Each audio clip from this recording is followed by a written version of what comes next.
Now I fell and never crashed. 26 children were playing together in Southport when a teenager attacked them with a knife.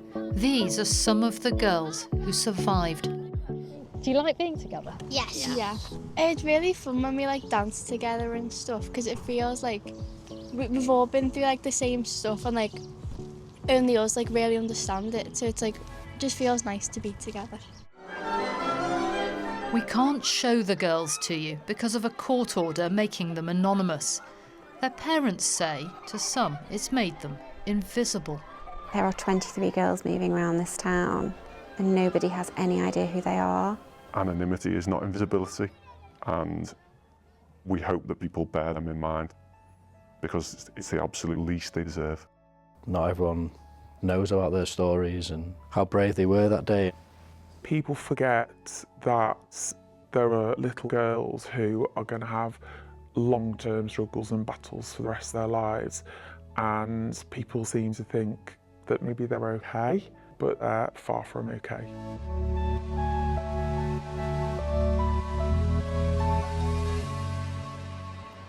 It was the first day of the summer holidays in 2024. With school out, like everywhere, parents here in Southport in the northwest of England were looking for activities to keep their children occupied. So when a Taylor Swift-themed dance and yoga workshop was advertised online, it booked up quickly. Our daughter was 10 at the time. Taylor Swift had just been on in Anfield. We weren't able to get tickets, and then this pops up, so it's, sort of a substitute. Our daughter was and still is a huge Taylor Swift fan, huge. But she also loves yoga and meditation.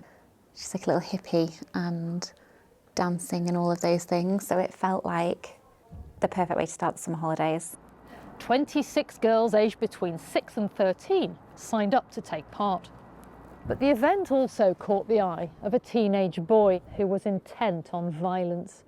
Just as the class was about to end, he burst in with a knife. He murdered 3 little girls, B.B. King, Elsie Dot Stankham and Alice De Silva Aguirre. 23 other children survived, but were badly injured physically and psychologically. Now, a group of their parents have chosen to tell their stories.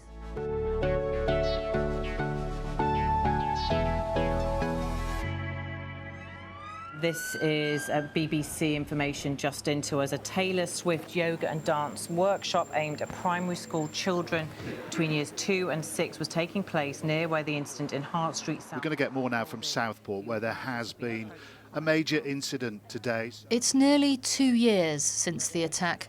For the children's parents, the memories are still vivid.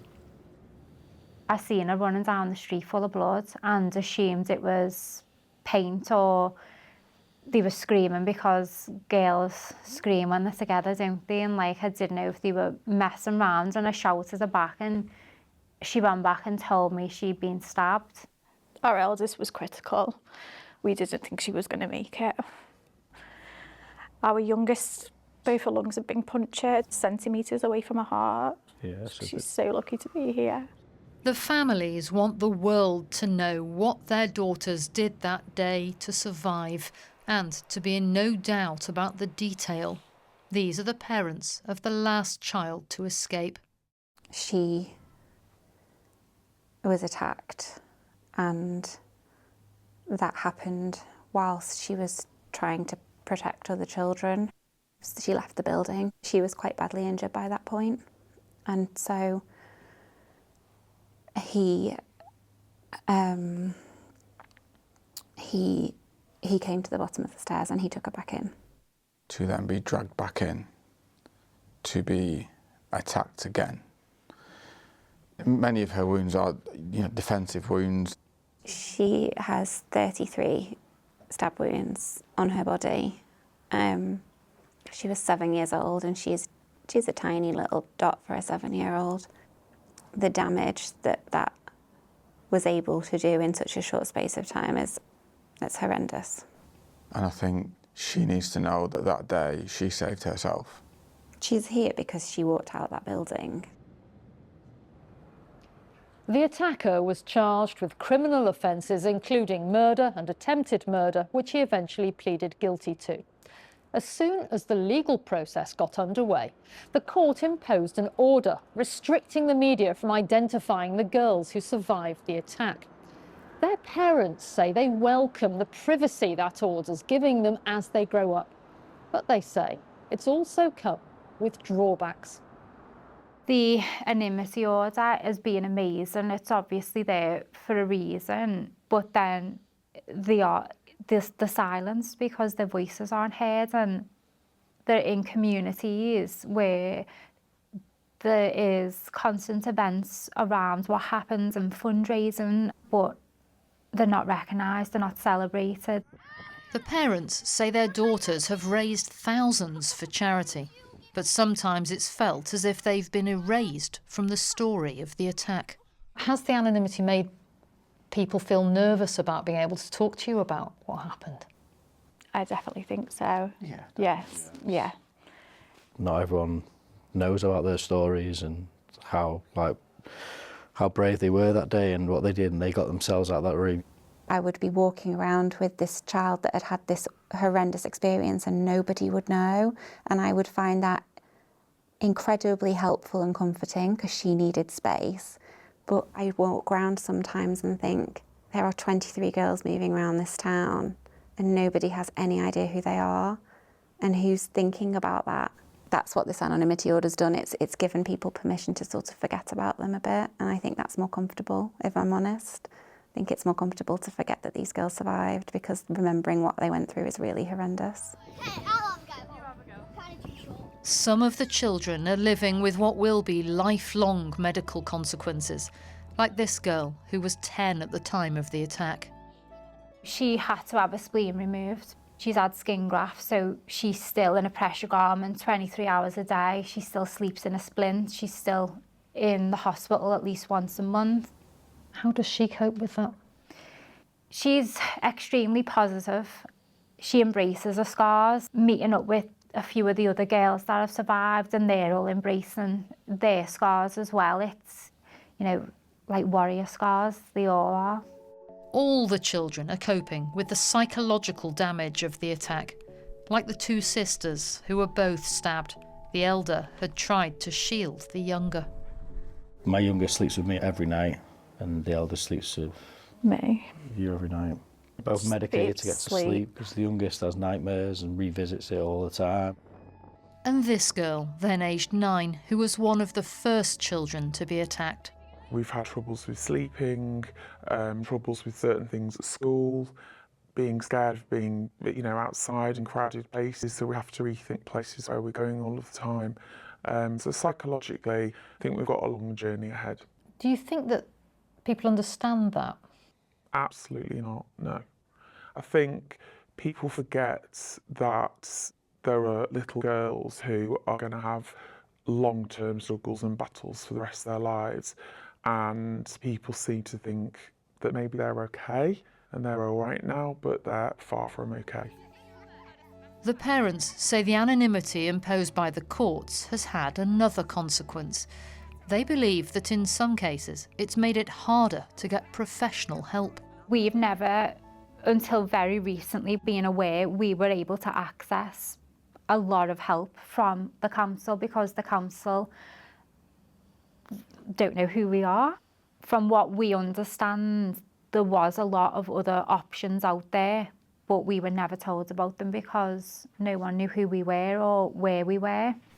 The anonymity order has made it quite difficult for us to sort of make her experience seen and visible in quite important spaces. They aren't getting perhaps what they should have. I think that because of the anonymity order, it is quite difficult to explain and sometimes justify some things that she might need.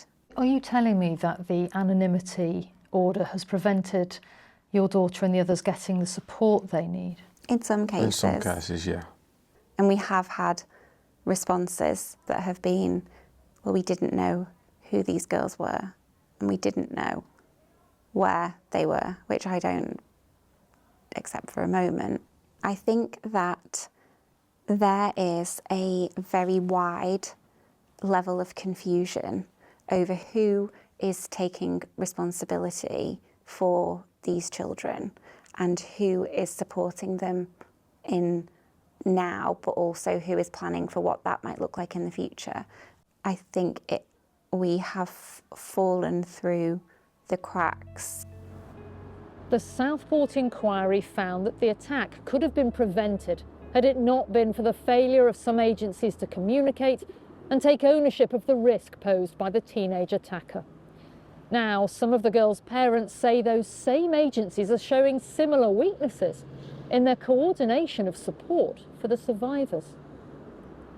The communication between those authorities has been poor. It shouldn't have been left to the families to try and piece together the support that they either are getting or not getting. We shouldn't be re-experiencing failures from government in the recovery from something that happened because of failures in government, and that's what's happened. The local authority in Southport, Sefton Council, and neighbouring Lancashire County Council told us they continue to provide support for those affected by the attack and have coordinated their response with a range of agencies. The families say their best support has been each other. Recently, the girls have started meeting up as a group for the first time since the attack, and they've even begun to exercise and dance together too. I'd like to find out what you all enjoy about being with each other. Because I've never met you before, but I can tell you're really good friends. Are you good friends? I think so. I hope so. Do you like being together? Yes. Yeah. What do you like doing? It's really fun when we like dance together and stuff because it feels like we've all been through like the same stuff and like only us like really understand it. So it's like just feels nice to be together. Does that make it special all being together? Yeah. It's very fun because we all get to be really silly together. We're all like laughing, making jokes and just having fun. And what about when you get together with your mums and dads? What's that like? Kind of really just parents talking and then we're all talking. Right, so tell me about what you've been doing recently. We've been doing Pilates and it's funny watching the mums dance. It's funny watching the mums. Yeah. Why? I think my mum did an amazing job when we were doing the cha-cha-cha. It was great. And what about the Pilates? What do you like about that? It's stretching, but also it's funny because the pants that a few of us wear, they keep falling down. Yeah, mine keep falling down every time. So we just laugh the whole time because we're like pulling them up every 5 seconds.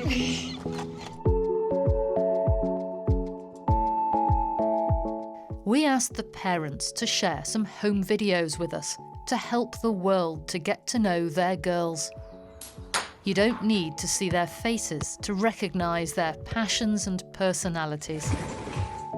She keeps us going because, you know, sometimes we can have our down days and then we look at her and go, what are we getting down about, you know, when you see her sort of getting on with it. She's strong-willed, she's determined, she's tenacious. We've always said this is not going to define her. They fight so hard every day to just keep going and keep going. There's so much more than them letters and numbers that were given against their name in court. This isn't her life, and it won't be her life. She wants to continue living how she did before. Why have you decided to speak now? We want people to know how great our daughter is, and also to talk about the fact that anonymity is not invisibility. People need to realise that they're not just our daughter, but there are 23 girls in this town who are still come to terms with what happened to them, and we hope that people bear them in mind because it's the absolute least they deserve. Did you all know each other before this? No. Do you think you'll always be friends? Yeah. You're all sure about that, aren't you? No arguments? No. Well, maybe, I don't know. Hopefully not. Who's the silliest? You're all pointing at this, honestly. I thought you were the best dancer as well. I'm a silly dancer. Like, we all just dance really crazy. When we all do like our bad dance moves. Yeah. And then, or if we're like trying our hardest and we've done it for like 5 times and then one person makes a mistake. Yeah. Definitely not me. So you laugh at each other Yeah. and with each other. Yeah. Fair enough. Who's the ringleader? Who's the boss here? You again. I'm everything. Thanks for talking to me. Thank you for having us. Should we all get some chips? Yeah! Come on then. Chippy time!